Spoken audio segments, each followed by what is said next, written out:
l'armée réinstaure l'ordre dans le comté. Et pendant que la région des Laurentides soigne ses blessures, plusieurs patriotes préparent un second assaut.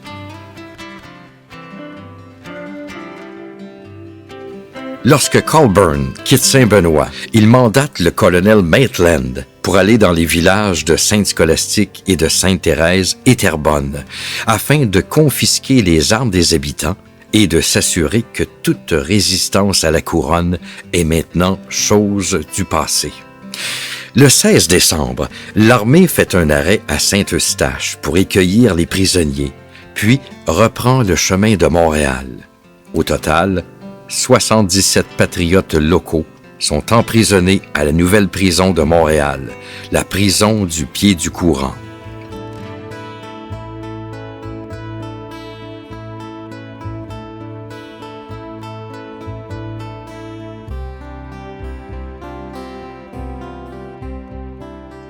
Certains jugeront ce récit favorable, sinon à tout le moins biaisé en faveur des troupes britanniques.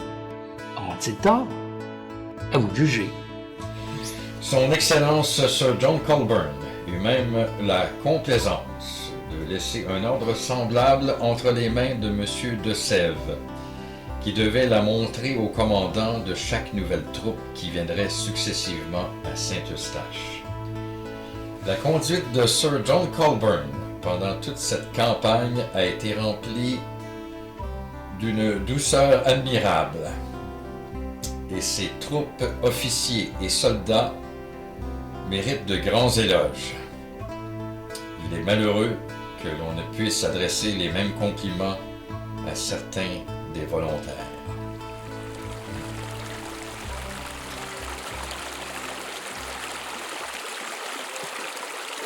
Au lendemain de la destruction de Saint-Benoît, sous le commandement du colonel Maitland, les vainqueurs reprenaient la route en direction de Sainte-Scolastique en recherchant des rebelles, incendiant des bâtiments sur leur passage.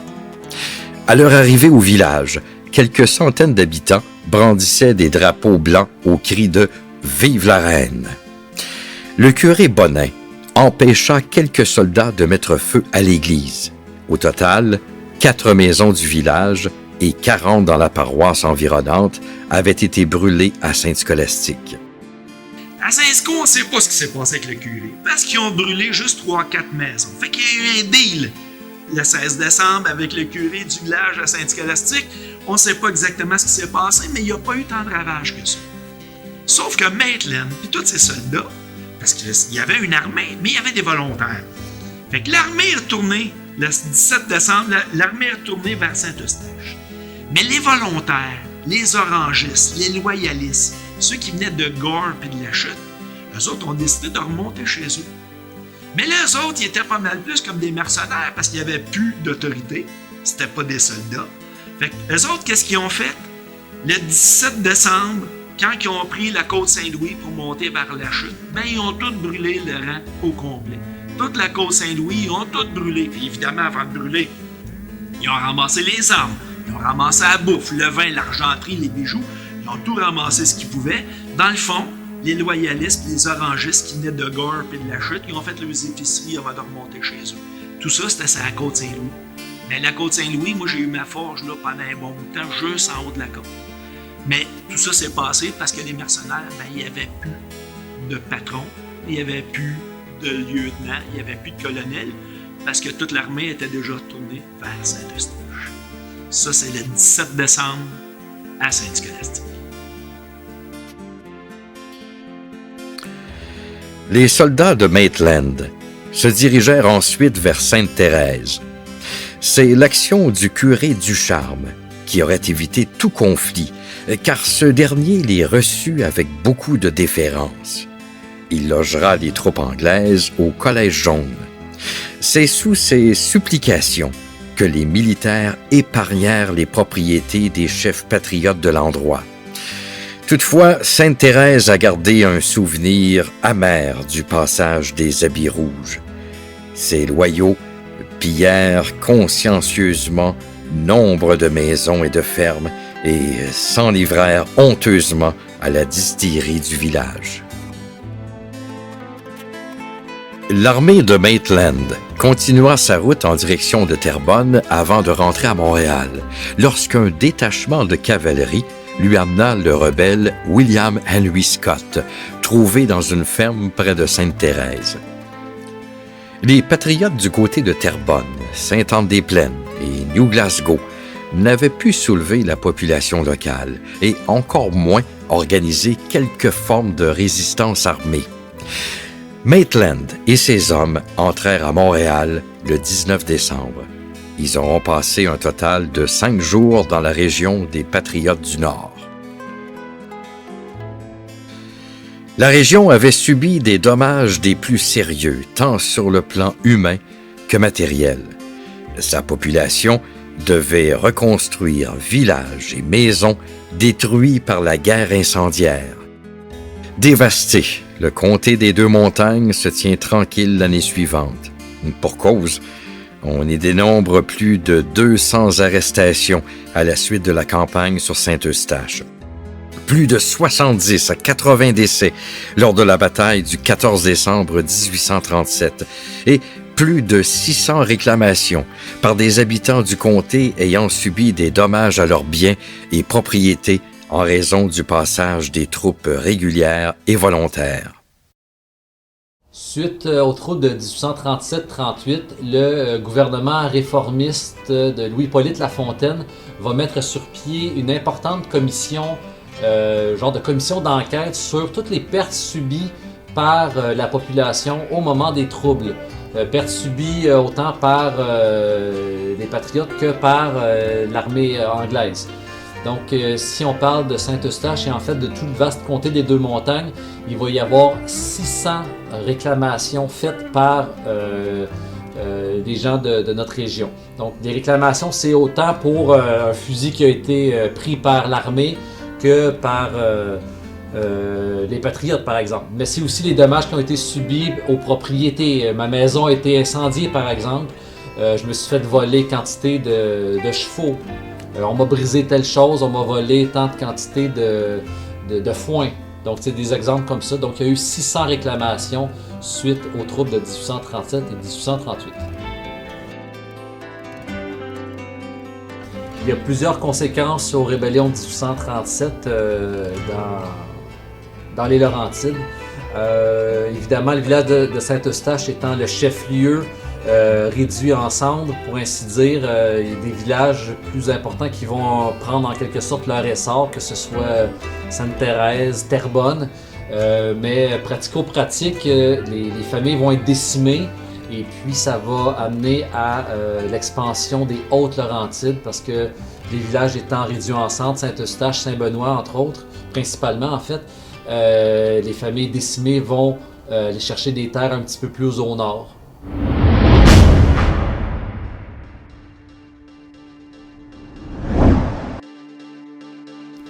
5 janvier 1838.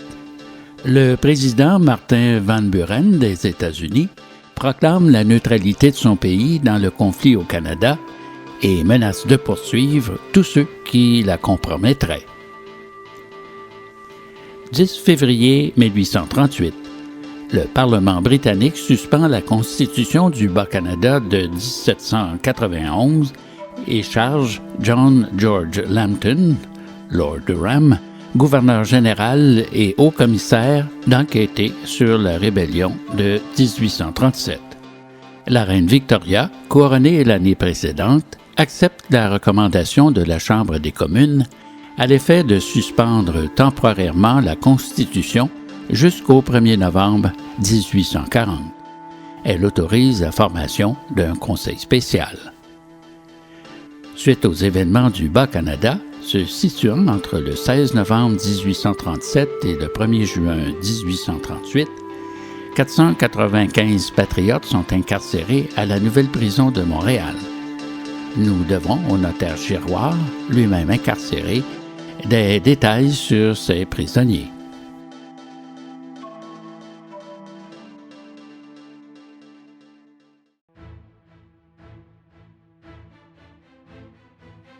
Un calme relatif était finalement descendu sur le territoire des Deux-Montagnes au début du printemps 1838.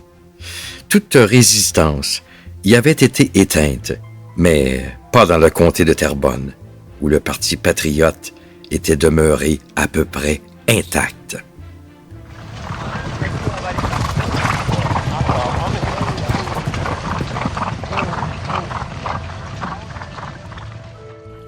Pendant que la région des Laurentides soigne ses blessures, plusieurs patriotes préparent un second assaut.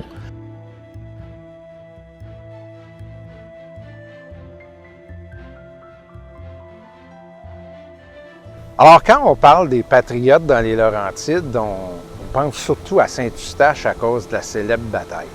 Toutefois, le cœur opérationnel du mouvement des Frères chasseurs était à Terrebonne. Et pourquoi à Terrebonne?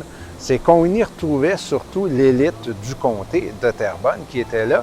Et le comté de Terrebonne englobait à l'époque l'île Jésus, c'est-à-dire Laval aujourd'hui, et évidemment une grande partie des Laurentides. Donc, il faut être conscient que l'élite intellectuelle était beaucoup concentrée à cette époque-là du côté de Terrebonne.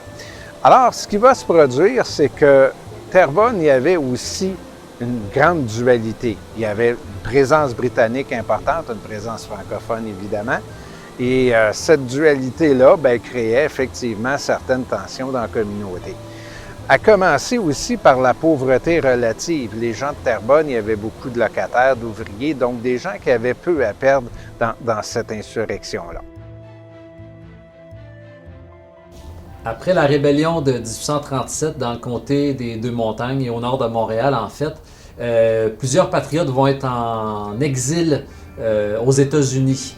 Et entre autres, le docteur Robert Nelson, frère de Wilfrid Nelson, va de son côté organiser l'insurrection de 1838 avec ses exilés politiques-là.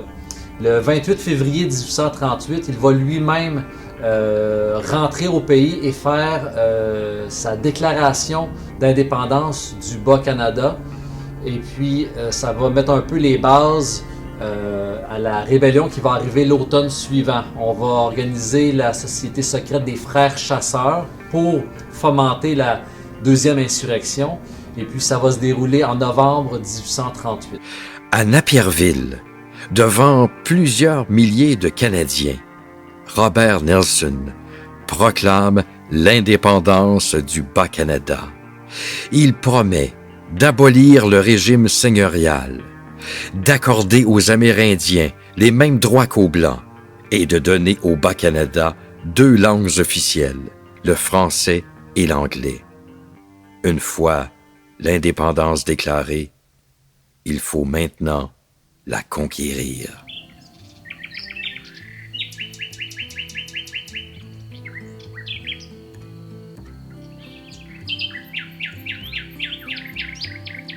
Dans l'année 1838, le mouvement prend beaucoup plus d'ampleur. Évidemment, je vous passe les détails, mais il y a eu la perte de certaines libertés et tout ça. Et à ce moment-là, Rochon, Édouard Pascal Rochon, qui était un voiturier à l'origine, décide de transformer sa petite fabrique de voitures en une fabrique de balles à fusil. Alors, on y coule des balles et on dédie même des balles en mettant des noms dessus. C'est expressément une pour le seigneur Masson, une pour Mackenzie, etc. Alors, vous avez compris que déjà, le mouvement des Frères chasseurs est très organisé. Le mouvement des Frères chasseurs, c'est essentiellement une espèce d'armée qu'on est en train de mettre sur pied, une armée révolutionnaire ou une armée nationale en vue de combattre justement le mouvement patriote. Alors, quelques semaines plus tard, voyez-vous, ce qui va arriver, c'est que vous allez avoir un escarmouche très important en novembre à Terrebonne. Il va avoir des échanges de coups de feu. Il va y avoir des stratégies de chaque côté. Les Anglais sont prêts à assiéger la ville. Évidemment, le seigneur Masson intervient et tente de négocier un traité de paix qui va réussir. Malheureusement, dans les jours qui suivent, l'armée britannique ne respectera pas le traité de paix que Masson avait fait signer et va venir arrêter les patriotes. Et vous connaissez la suite quelques semaines plus tard, évidemment, le mouvement dégénère. On va faire plusieurs prisonniers à Terrebonne, dont En fait, 8 vont être condamnés à la pendaison, mais au bout du processus, on va finalement décider que seuls 2 des patriotes vont être plutôt déportés en Australie plutôt qu'être pendus.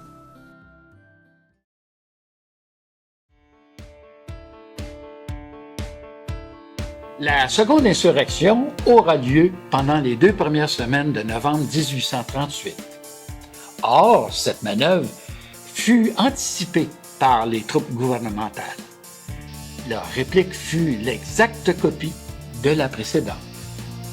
Au total, les 2 insurrections laissent une impression identique: anarchie, manque d'organisation, faiblesse du leadership et paralysie. Au plus fort des arrestations, à la fin de 1837, début 1838, ils sont 855 à être arrêtés et détenus, soit à la vieille prison de Montréal ou à la prison au pied du courant. Ils peuvent être de 3 à 5 détenus dans une cellule sans avoir accès à des meubles, un lit ou une paillasse. Les plus fortunés, composés de l'essentiel des députés du Parti patriote et des chefs du mouvement politique, pourront avoir une cellule plus confortable.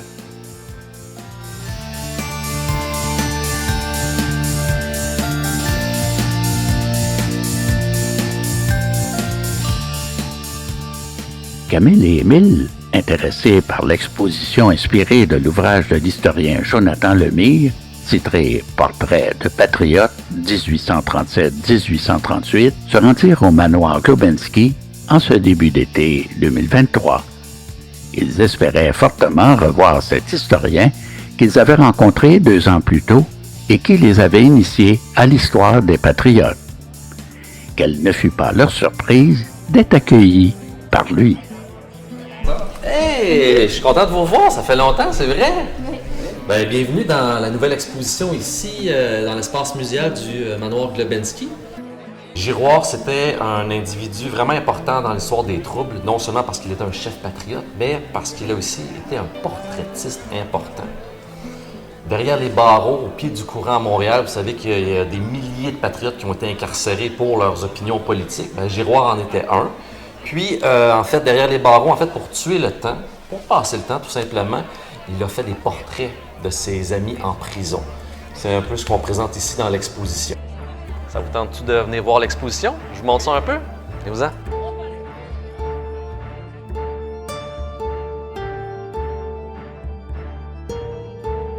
Les chefs Giroir, Dumouchel, Masson, Chartier et plusieurs autres avaient pris la fuite avant l'arrivée de l'armée britannique à Saint-Benoît. D'autre part, Giroir, apprenant l'arrestation de ses amis Dumouchel et Masson, s'était constitué prisonnier afin de partager leur sort. Le notaire de Saint-Benoît fut donc incarcéré au pied du courant le 26 décembre 1837.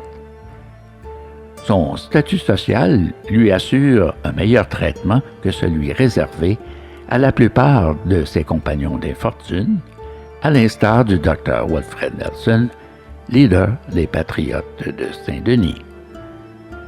Pendant ces 9 mois d'incarcération, Giroir en profita pour dresser au fusain le portrait d'une centaine de ses compagnons d'infortune. Sans le savoir, par son talent indéniable, il léguera ainsi un vaste trésor national. Le notaire Giroir, quant à lui, fut libéré et rentra chez lui à Saint-Benoît. Il décéda en 1855 à l'âge de 60 ans, s'étant retiré de la vie politique et ayant repris l'exercice de sa profession.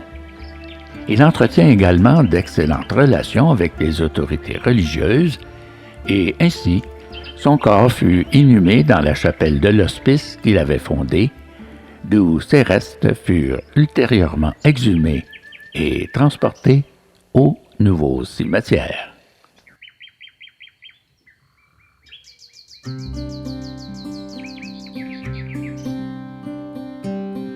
Vous savez, dans le cadre des rébellions de 1837-38, il y a eu des conséquences extraordinaires. dont des incarcérations à profusion derrière les barreaux au pied du courant à Montréal, mais il y a aussi 12 pendaisons devant la prison à Montréal. Une première vague en décembre 1838, il y a eu 2 patriotes qui ont été pendus à ce moment-là. Une seconde vague le mois suivant, en janvier 1939. Puis la dernière vague, le 15 février 1839, peut-être celle qu'on se rappelle un peu plus, parce qu'il y a eu la pendaison de François-Marie Thomas, chevalier de Lorimier, et 4 autres de ses amis patriotes. Finalement, 12 condamnés à mort furent exécutés, 58 condamnés furent déportés dans une colonie pénitentiaire d'Australie. Ces pendaisons marquèrent les esprits de façon durable et symbolisent l'échec de la lutte armée pour assurer la survie des Canadiens français. Elles annoncent le début d'une longue période de repli, incitant plusieurs personnes à se porter à la défense des condamnés par lettre ou par pétition. Les exécutions ont tout de même eu lieu. On retient surtout l'exécution de Chevalier de Lorimier, dont les lettres rédigées en prison constituent un testament politique patriotique. De nombreux patriotes, dont le docteur Chénier. Le vainqueur est implacable. Ses arrestations parmi les chefs survivants de la rébellion sont nombreuses. 18 notaires seront condamnés pour leur participation à l'insurrection. 4 monteront sur l'échafaud. François-Marie Chamilly de Lorimier, Joseph Narcisse Cardinal, Théophile de Coigne et Pierre Duquet, clerc de notaire. Mon cher l'évêque, je t'écrirai peu de mots en souvenir de tes bienfaits et de notre amitié. Fatigué, épuisé, je n'ai pas besoin d'excuses. Tu connais ce qui me regarde. Mon cher ami, garde le souvenir de notre amitié. Je pars, mais mon cœur reste avec mes amis, et mon dernier soupir sera pour mon pays qui contient tout ce que j'ai de plus cher. Adieu, mon ami.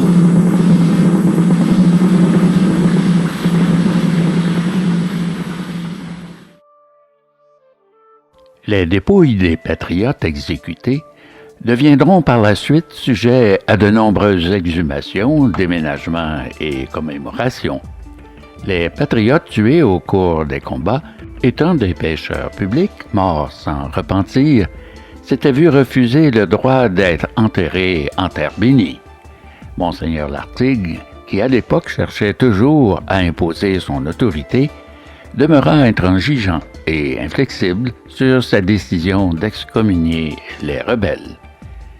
La levée des sanctions religieuses à l'endroit des patriotes morts au combat ne se fit qu'au synode des évêques québécois en 1987, suite aux démarches conjuguées des patriotes du pays et de la Corporation des fêtes du 150e anniversaire des patriotes de Saint-Eustache. Notons que les seuls survivants, enterrés en terre non bénite, furent les combattants morts les armes à la main. Les patriotes qui décéderont dans les années subséquentes furent évidemment inhumés en cimetière catholique. Si l'on se fie au bilan qualitatif et quantitatif des rébellions de 1837-1838 de Gilles Laporte, on dénombre respectivement 7 à 7 500 combattants en 1837-1838, 3 000 patriotes réfugiés aux États-Unis, 325 décès sur les champs de bataille, 99 condamnés à mort, dont seuls 12 seront pendus. 58 seront exilés en Australie, 8 exilés aux Bermudes. 3 villages anéantis, une suspension de la Constitution et des libertés civiles pour 4 ans. 1400 prisonniers qui, sur une population de 630 000 habitants, au Bas-Canada.